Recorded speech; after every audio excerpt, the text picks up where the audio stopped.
Alright all Which Bookie followers, and welcome back to a new video, and hopefully a week full of videos as we move on to the Galway Festival, one of the real exciting times of the summer jumps racing and summer flat racing for that matter. It coincides with Glorious Goodwood over in England, which I'm sure there'll be a selection or two from during the week, as well as its top class flat racing on good to firm ground. And the racing at Galway is always really good. It's always very interesting, and hopefully we'll pick apart a few of the big handicaps, a few of the big races, and try to find a winner or two. Looking through the day one card, not necessarily full to the brim of betting opportunities based off what I've looked at it, but I've picked apart three selections to go to war with, two in the same race and one in one of the earlier handicaps. And the first race I'll be looking at is the 540, the 2 mile handicap hurdle.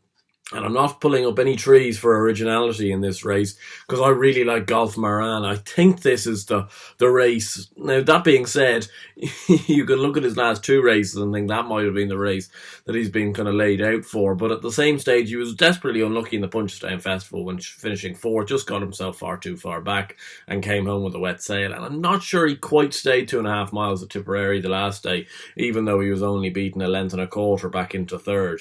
I think this 2 miles at Galway with a stiff enough finish will suit him down to the ground. It's going to be tricky because obviously he's a hold-up merchant, and you're going to have to get luck and going to have to get the splits at Galway to go and win from the position he's likely going to be in. But I think he's a very well handicapped horse. Mark Wall's just pick, of course, and Tony Martin knows the time of day in these handicap hurdles. Nobody needs to tell you that. He's 10-3 with Bet365. That will do me.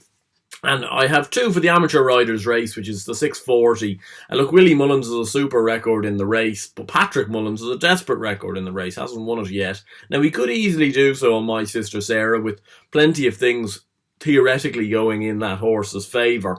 But I've picked apart two of Willie Mullins's more outsiders who've both run very well in this race before, starting off with Faveros, depending on which way you want to swing. But he came second in this race last year. Derek O'Connor's booked on this horse. The McMahon family have a superb record in this race, by hook or by crook. And this horse, he hasn't done too much since being second in this race last year. He was down the field in the Cesarewitch, and then he was disappointing at the Curragh on his return. But as a result, he's only £3 higher than what he was last year.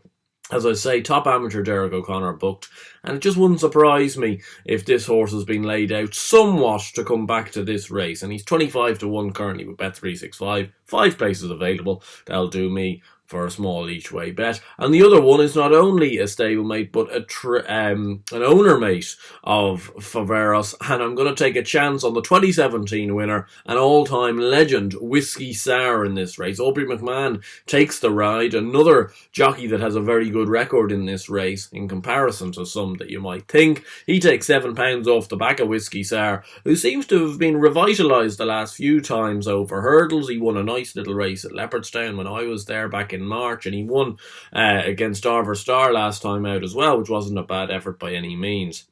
He returns to the flat for the first time in a while, but he's got good flat form in the past. As I say, he won this race a number of years ago. He's now 9, so he probably doesn't have any secrets from the assessor, but when you're getting £7 off his back for free charge, I think it might give him a squeak. And as I say, he's a horse in good heart. He's also 25-1. I'm going to throw two big price bullets at the board for the amateur riders, and hopefully the McMahon family can continue to have a successful time in the race. I'll be seeing you again, hopefully this evening, being Monday night rather than Tuesday morning. Try to give you as much time as possible throughout the week for the Galway Festival. Hope you do like these videos. If you do, give it a like, subscribe to the Which Bookie channel down below, because there'll be plenty more of this coming up, not only this week, but moving forward into the jump season. I cannot wait. Hopefully you can't either. I'll see you very soon, and hopefully we'll land a few winners in the interim. Best of luck.